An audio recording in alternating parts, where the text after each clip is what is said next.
Corona virus तेजी से फैल रहा है और हमसे जुड़े कई लोग मर रहे हैं। अस्पतालों में तनाव है, इसे समझदारी से कैसे संभाला जाए?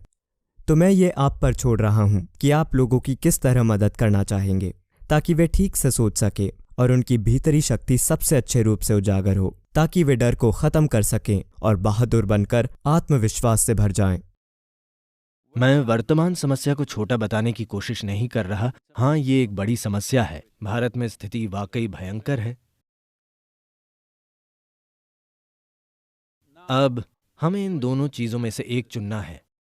जब बाहरी परिस्थितियां हमारे खिलाफ हो जाती हैं, तो हम भी खुद के खिलाफ हो जाएंगे, या जब बाहरी स्थितियां हमारे खिलाफ होंगी तो हम 100% अपना साथ देंगे। अपना साथ देने का क्या मतलब है? अगर आप अपने साथ हैं तो खुद को खुश, उत्साह से भरपूर और जीवंत रखना सबसे जरूरी है। और बहुत सी मेडिकल रिसर्च से पता चलता है कि जब आप खुश होते हैं, जब आप जीवन में पूरी भागीदारी लेते हैं, तब आपकी रोग से लड़ने की ताकत, आपका पूरा शरीर, आपके शरीर की हर चीज सामान्य तरीके से बेहतर हो जाती हैं। इस पर शोध हुआ है और पर्याप्त जानकारी मौजूद है। आज इस बारे में कोई दो राय नहीं है, इस बारे में कोई संदेह नहीं है, ये अच्छे से स्थापित है। तो हमें एक जरूरी बात समझनी चाहिए कि फिलहाल सभी उदासी और प्रलय की बात कर रहे हैं।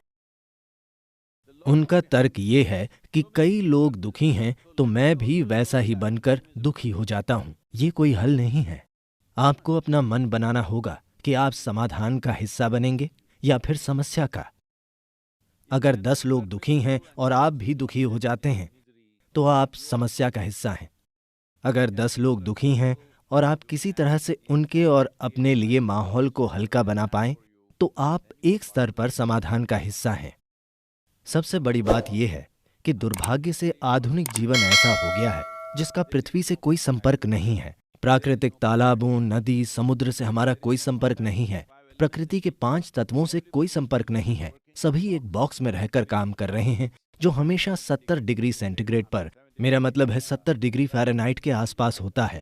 सभी नियंत्रित तापमान में रहते हैं। जिस बक्से में हम रह रहे हैं, आप इसे अपार्टमेंट या कार्यालय कह सकते हैं, पर यह वास्तव में एक बॉक्स है।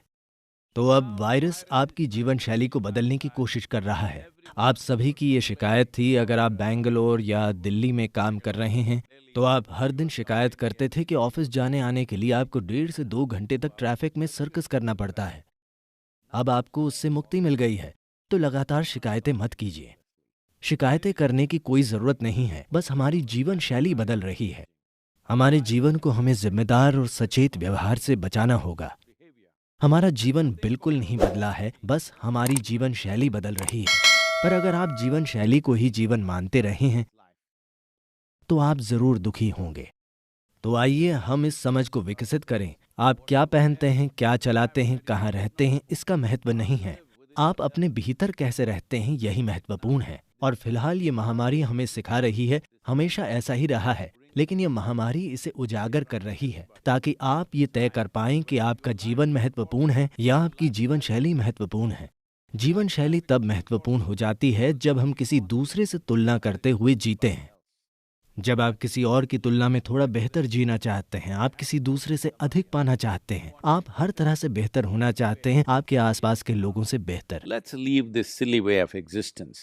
Let's organize our lives in such a way that you're joyful. आइए इस मूर्खता को छोड़ दें। आइए अपने जीवन को ऐसे व्यवस्थित करें कि आप खुश हों, आप स्वस्थ हों, आपके परिवार के लोग खुश हों, आपके आसपास के लोग खुश हों। यही जीवन है। जीवन शैली में एक साधारण सा बदलाव आने को समस्या न बनाएं। अभी जिंदा रहना जरूरी है क्योंकि जीवन कीमती है। जीवन शैली कीमती नहीं है, जीवन कीमती है। जीवन क्या है और जीवन शैली क्या है, इस बारे में आपकी बुनियादी समझ का बदलना जरूरी है। अगर आप ये बदलाव लाते हैं तो आपके दिमाग में आपके द्वारा बनाया जा रहा गैर जरूरी तनाव काफी कम हो जाएगा।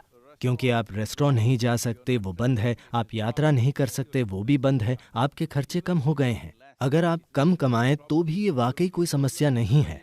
आपकी एकमात्र समस्या यही है कि कोई दूसरा आपसे बेहतर जीवन जी रहा होगा, जो आपके लिए कोई मुद्दा नहीं होना चाहिए। जीवन उस मेकअप या उन कपड़ों से नहीं बनता जो आप पहनते हैं।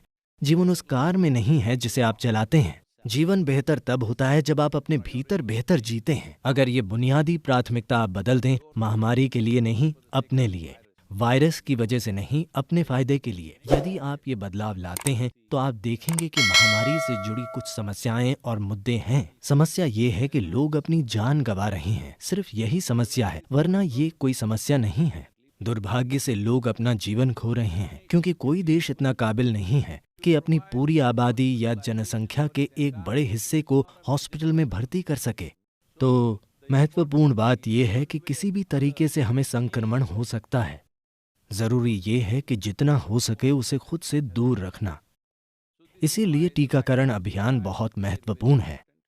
टीकाकरण एक अंतिम समाधान नहीं है, पर टीकाकरण समस्या को टाल देता है। समस्या को टालने से चिकित्सा संस्थानों और बुनियादी ढांचों पर ज्यादा दबाव नहीं पड़ेगा और इससे मृतकों की संख्या को काफी नीचे लाया जा सकता है। लोगों का मरना जरूरी नहीं है, पर महामारी के दौरान आप सभी को ये बुनियादी जिम्मेदारी लेनी चाहिए। आपको ये प्रतिबद्धता लेनी चाहिए कि मैं संक्रमित नहीं होऊंगा।